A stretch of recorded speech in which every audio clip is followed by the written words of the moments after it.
안녕하세요. 세상에 없는 나만의 자본주의 코드를 찾아보는 채널 자본주의 코드입니다. 오늘 말씀드릴 주제는 이제 12월 말이잖아요. 우리 모든 사람들이 연말정산이라는 것을 하게 됩니다. 그래서 연말정산 컨텐츠를 준비를 해봤는데 특히 맞벌이 부부들한테 유용한 컨텐츠를 준비해 왔습니다. 그렇다고 다른 분들이 도움이 안 되냐? 다른 분들도 물론 도움이 됩니다. 하지만 맞벌이 부부들 중에서 누군가에게 소득을 몰아주면서 연말정산을 시도하려고 하시는 분들이 있습니다. 그분들에게 꼭 해주고 싶은 말들을 오늘 진행하려고 합니다. 오늘 내용 끝까지 시청해 주시면서 도움이 되시면 좋아요와 구독 부탁드리겠습니다. 자, 연말정산 시작하겠습니다. 먼저 사업자와 회사원을 좀 구분해서 말씀을 드릴 텐데, 연말정산이라는 거는 사업자들은 수입이 있잖아요. 우리가 그 수입을 발생시키기 위해서 인건비도 써야 되고 재료도 사야 되고 여러 가지 사야 되잖아요. 그런 것들이 모든 것들이 다 비용입니다. 그래서 여기 보시면 이 비용 처리라는 걸 하게 되죠. 비용 처리. 그래서 수입에서 비용을 빼고 남은 이 1,000만 원이 우리가 나중에 연말정산, 그러니까 세금을 내야 되는 대상 금액인 겁니다. 근로자들 같은 경우는 우리 연말정산 회사에서 거의 다 해주잖아요. 회사에서 해주는 부분을 보면 소득공제와 세액공제라는 게 있죠. 우리 공제를 받습니다. 그 공제를 예를 들어서 뭐 4,000만 원을 받았다. 그러면 우리가 총 벌어들인 수입이 이익이 4,000만 원이 되는 겁니다. 그럼 이 4,000만 원이 우리가 나중에 내야 될 세금의 대상이 되는 거죠. 그러니까 수입이 아니라 우리가 벌어들인 금액이 아니라 벌어들인 금액에서 비용 처리한 금액 또는 공제받은 금액을 제외하고 그 나머지 부분, 이익에 대한 부분만 쳐서 세금이 결정되는 부분입니다. 세금은 어떻게 결정되느냐? 우리 총 금액이 있으면 거기에 비용과 어떤 공제를 합니다. 우리 소득에 대한 공제를 해서, 그러면 그 과세 표준에 따라서 세율이 다 다르게 되어 있어요. 그 세율에 각각 곱해서 산출세액이라는 게 나오는데, 그 산출세액이 우리가 내야 되는 세금입니다. 그런데 여기서 정부가 최근에 5년 전인가 6년 전부터 세액공제라는 제도를 도입을 했습니다. 그 세액공제라는 게 뭐냐? 세금을 공제해준다는 말인데요. 이 산출세액, 세금이 산출된 금액에서 세액공제, 세금에 공제되는 항목을 제외하면 우리가 내는 결정세액이 되는 거죠. 그 결정세액을 가지고 우리가 계산을 하는 겁니다. 회사를 다닐 때 우리가 매년 소득세를 내잖아요. 그 소득세가 확정된 금액을 내는 것이 아니고, 이 소득세는 작년 소득을 기반으로 해서 우리 원청징수 의무자인 회사에서 이 정도는 올해도 세금 낼 거야 라고 해서 미리 세금을 떼가는 구조죠. 그래서 국가가 그 세금을 가지고 우리 재정을 운영하는 겁니다. 그래서 미리 뗀 세금은 우리가 결정된 세금이 아니기 때문에 그 한 해, 예를 들어서 2022년이죠. 올해 2022년 동안 얼마만큼 벌어들였느냐에 따라서 그 급여 수준에 따라서 과세 표준에 따른 세금 구간이 결정이 되는 겁니다. 그래서 이 결정세액과 기납부세액의 차이, 이 부분을 계산해서 우리가 세금을 더 낼 건지 덜 낼 건지 계산이 되는 거죠. 좀 어려우면 제가 다음 뒷장에서 좀 자세히 설명드리겠습니다. 우리가 구글이나 네이버에 검색을 해보면 이 소득세율에 대한 부분을 검색을 할 수 있습니다. 이 많이 보던 금액이죠. 보통은 요 15%에서 35% 구간 이라고 거의 보시면 돼요. 뭐 사람들마다 차이는 있겠지만 공제받은 금액에 따라서 15%에서 35% 차이 구간에 다 들어가신다고 보시면 되고요.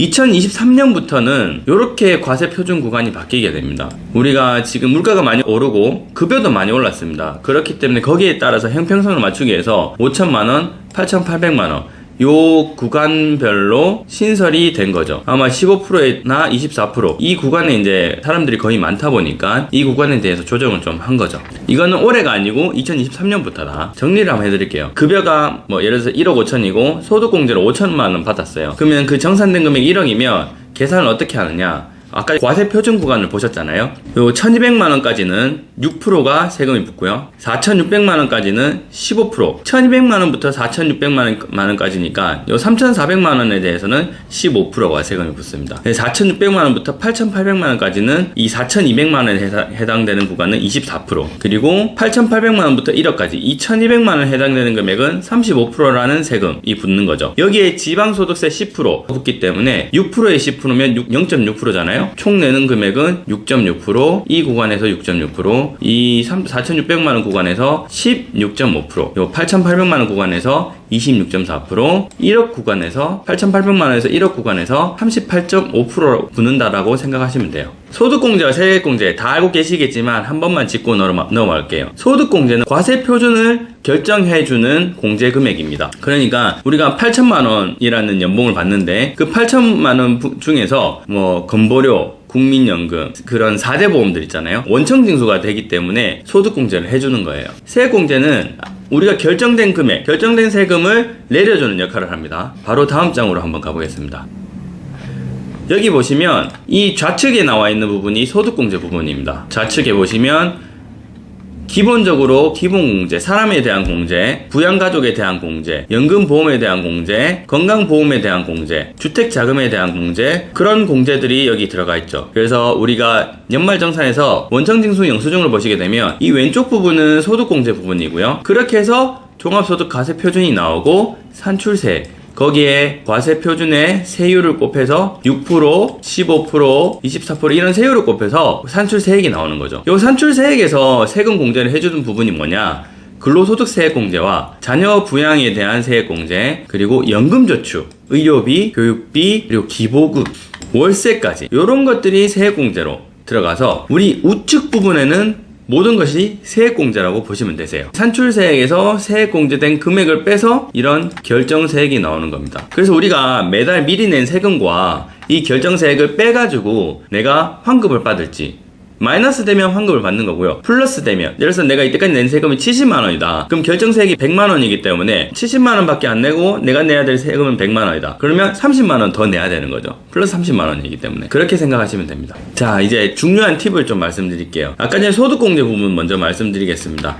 주택 매매한 부분도 소득공제가 대상이 됩니다. 근데 여기서는 바뀐 공제에 대한 것들만 설명을 좀 해드릴 거기 때문에 주택 임차 차입금, 그래서 전세나 월세를 가기 위해서, 반전세를 들어가기 위해서 빌린 금액에 그 부분에 대해서 소득공제를 해준다는 겁니다. 내가 연봉이 5천만 원인데 전세를 가기 위해서 뭐 2억이나 3억 정도 대출을 했어요. 2억, 3억을 갚기 위해서 매월 200만 원씩 상환한다고 생각해 볼게요. 그러면 1년에 2,400만 원 상환을 하는 거잖아요. 그러면 요 소득공제율은 40%입니다. 소득공제율 40%이기 때문에 2,400만 원에 40% 하게 되면 총 960만 원이 공제가 됩니다. 하지만 여기 보시면 작년까지는 아니지만 올해부터 최대 400만원까지 공제 금액이 늘어났습니다. 그렇기 때문에 우리가 400만원은 무조건 공제를 받는다.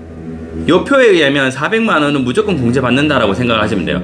예를 들어서 5천만원 연봉자가 400만원 공제를 받으면 4,600만원 과세표준이 확 내려가는 겁니다. 그래서 세율이 24% 구간에서 15% 구간으로 내려가는 거죠. 원래는 5천만원이면 이 구간이에요. 24%요 구간. 근데 이 400만원을 공제받음으로써 5천만원에서 400만원 빼면 4,600만원이잖아요. 그러면 4,600만원. 이 구간으로 떨어지는 겁니다. 24% 구간에서 15% 구간으로 내려가게 되는 거죠. 그럼 세금을 9%나 안 낼 수 있다. 그렇게 생각하시면 됩니다. 이제 맞벌이 부부의 주의사항이 나옵니다. 사회초년생 이제 막 결혼하신 신혼부부들 같은 경우는 연말정산에 대한 고민이 되게 많으실 거예요. 카드를 어떻게 써야 되냐, 누구 이름으로 소비를 해야 되냐, 이런 고민들이 되게 많으실 건데 그 고민을 제가 여기서 해결해 드리겠습니다. 좋아요 한번 부탁드릴게요. 한 명한테 절대 몰아주시면 안 돼요. 왜냐, 한 명한테 몰아주게 되면 내가 받을 수 있는 금액보다 더 많이 쓸 수 있기 때문이죠. 단 여기서 소비가 아주 적으신 분들, 알뜰하시고 절약하시고 뭐 내가 정말 뭐 아무것도 안 산다, 그런 분들은 예외입니다. 다 몰아주셔야 돼요. 하지만 그렇지 않고 좀 나눠서 쓴다, 그렇게 하신다고 하시면 신용카드 등 사용금액 소득공제, 총급여의 25% 초과 금액만 공제 대상이 된다. 예를 들어서 연봉이 4천만 원이면 4천만 원 25%가 2천만 원이잖아요. 1천만 원 이상 사용했을 때만 내가 공제받을 수 있다. 그 공제받는 금액이 얼마냐? 신용카드는 15%고요. 현금 영수증이나 체크카드는 30%입니다. 1천만 원 미만으로 소비하는 맞벌이 부부들 같은 경우는 이 공제 몰아주고 할 필요가 없어요. 그냥 1천만 원 미만이면 어떻게 하셔도 상관없습니다. 하지만 1,000만 원 초과했을 때는 우리가 생각을 한번 해봐야 된다는 거죠. 부부 연봉 각각 4천만 원이에요. 실제 공제 부분은 아까 전에 제가 1,000만 원, 25% 초과 부분이니까 1,000만 원부터 생긴다고 말씀드렸잖아요. 예를 들어서 한 명한테 우리가 연에 2천만 원 정도를 썼다고 쳐볼게요. 한 명한테 몰아줬을 경우에는 2천만 원 썼을 때 체크카드만 사용했다라고 치면 1,000만 원 초과해서 사용한 부분이 2천만 원에서 1,000만 원이기 때문에 이 1,000만 원의 30%까지 공제를 받을 수 있어요. 체크카드 같은 경우는.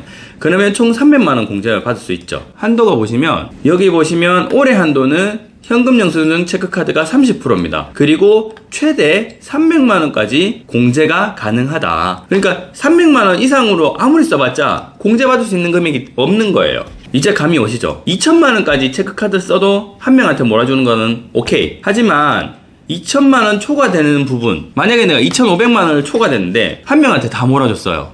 그렇다면 500만원에 해당되는 30%는 150만원은 공제받지 못한다는 거죠. 그럼 150만원의 15%, 실제로 우리 소득을 줄여주는 구간인 15%만큼은 22만 5천원인데 이 부분에 대한 세금 혜택은 날려버리게 되는 겁니다. 그렇기 때문에 우리가 이렇게 몰아주는 거에 대해서는 되게 신중하게 잘 계산해보고 하셔야 된다. 자, 그 말씀을 좀 드리고 싶네요.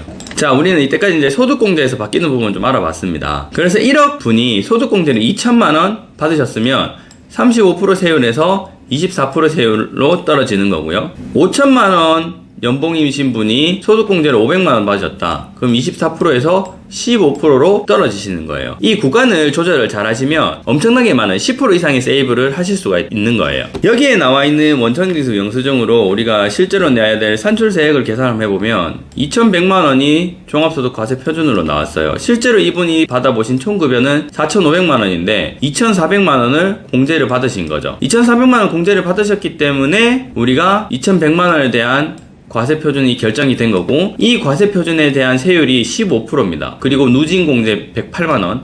누진공제는 아까 설명드렸다시피 그 6% 구간에서 계산되는 세금이 얼마냐, 그거를 미리 계산해 놓는 거예요. 그래서 그 부분을 빼는 겁니다. 그래서 2,100만원에서 15%에 대한 세율을 곱하고 108만원을 빼면 실제로 내가 내야 될 세금은 207만 9,305원으로 결정이 되는 거죠.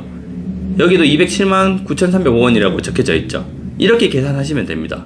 이제 알아봐야 될 거, 산출세액이 계산됐어요. 그러면 아까 전에 우리가 새로 몇 년 전에 신설된 부분이 세액공제라는 부분이 신설됐는데, 이 세액공제, 세금을 실질적으로 공제해주는 부분이 여기 아래에 나와 있는 이 부분입니다. 오늘은 여기 월세 부분과 연금저축 부분, 이 부분에 대해서 한번 살펴보겠습니다. 월세세액공제 조건이 있어요. 월세세액공제 받으려면 월세세액공제는 근로소득 7천만원 이하 무주택세대주, 그리고 전용 국평이라고 얘기하죠. 85m 제곱 이하, 그리고 85m 제곱이 넘어가더라도 시가 3억원 이하인 주택은 가능해요. 그리고 주민등록 등본 주소와 임대차 계약사상 주소가 동일하고 전입신고를 하셔야 되고요. 그리고 월세 납입 증명 서류가 있어야 됩니다. 이 5개 부분을 만족하시면 월세 세액공제를 신청하실 수 있어요. 월세 세액공제는 작년에는 10% 12%만 해줬던 거를 추가적으로 더 공제를 해주는 걸로 상향됐습니다. 올해는 총급여 7천만원 이하인 분들은 12% 월세 세액공제를 받을 수 있고요. 5,500만원 또는 종합소득금액 4,500만원 이하자는 15% 세액공제를 받을 수가 있습니다. 그렇기 때문에 되게 큰 금액을 받을 수 있는 거예요. 공제 한도 750만원 한도 내에서요. 그러면 우리가 실질적으로 세금 혜택 볼 수 있는 금액이 750만원까지는 내가 세금 혜택을 볼 수 있다라는 거예요. 실질적으로 돈으로요. 자, 예를 들어서 매월 100만원씩 세금을 낸다고 쳐볼게요. 100만원씩 세금을 낼 때 총 1200만원을 그 월세를 내실 건데, 이 1200만원 중에서 내가 연봉이 7000만원, 6900만원이다. 그러면 12% 세액공제를 받아서 144만원이 실질적으로 환급을 받으시는 거고요. 내가 5,500만원 미만이다. 그러면 15% 환급을 받으셔서 총 180만원의 세금을 환급받으실 수 있는 거예요. 근데 우리가 뭐 유주택자일 수도 있고 이런 경우가 있잖아요. 이 5가지 조건에 해당 사항이 안 되시는 분들, 그런 분들 같은 경우는 월세 소득공제를 받을 수가 있습니다. 소득공제는 어떻게 받으시느냐, 국세청 홈택스에 들어가시면 3당 제보에 들어갑니다. 주택 임차료 월세 부분에 현금영수증 민원신고 부분으로 들어가가지고 현금영수증을 신청하시면 됩니다. 여기에 들어가는 그 준비해야 될 서류들이 있는데, 그 서류들을 준비하셔가지고 첨부를 하시게 되면 내가 세액공제를 받지 못하더라도 소득공제를 받을 수 있습니다. 얼마나 받을 수 있느냐, 우리 아까 전에 이 표를 보셨죠? 현금영수증 체크카드 총 30%에 해당되는 금액을 소득공제로 받을 수가 있습니다. 그래서 전략을 잘 짜셔야 돼요. 아까 전에 신용카드나 이런 부분 한꺼번에 몰아주시는 분들 있잖아요. 그분들이 만약에 월세를 산다, 월세를 살면 월세 세액공제에 해당되시면 월세 세액공제를 신청해서 받으실 수가 있고요. 만약에 그 부분이 안 된다, 그러면 이 현금영수증을 배우자분이나 다른 소득공제를 못 받으신 분한테 몰아주셔가지고 그 부분을 뭐 예를 들어 1년에 1,800만원이다, 1,800만원에 대한 소득공제를 받으실 수가 있는 거죠. 그러면 기본공제 한도 부분에서 한 200만 이상 받으실 수 있다는 거죠.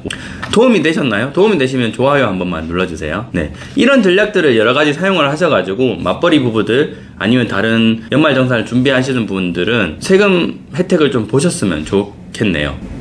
마지막으로 연금저축입니다. 사실 연금저축은 세액공제를 해주는 이유가 지금 세액공제를 해주면 연금에 대한 부분이 우리 정부가 내가 연금을 놓고 있는 걸 알고 있어요. 그러면 어떻게 된다? 나중에 추후에 연금이라는 소득이 발생될 걸 알기 때문에 나중에 나에 대해서 종합소득을 합산을 할 수가 있다는 거죠. 연금소득으로 인해서. 그러면 종합소득에 걸리면 뭐 여러 가지 걸리는 게 많겠죠. 뭐 건보료라든지 세금이라든지 나중에 종합소득 합산과세라든지 뭐 여러 가지 걸리는 게 많습니다. 그래서 이거를 꼭 추천을 하진 않지만 지금 세액공제 부분에는 이것만큼 혜택을 볼 수 있는 부분도 없다. 그렇기 때문에 총 700만 원 중에서 뭐 적당히 넣는 거는 굉장히 좋을 것 같아요. 최대 연금저축 같은 경우는 400만 원까지 플러스 RP 계좌 300만 원 해서 700만 원 총 받으실 수가 있어요. 세액공제율은 15% 12%입니다. 적은 금액 아닙니다. 무조건 현금을 받을 수 있는 금액이기 때문에 이 부분도 활용을 잘 하시면 도움이 되실 것 같아요. 오늘은 맞벌이 부부와 연말정산을 준비하시는 분들에게 좀 도움이 되고자 연말정산 컨텐츠를 좀 준비해 봤습니다. 이 카드를 사용하시는 분 그리고 현금영수증을 발행하는 부분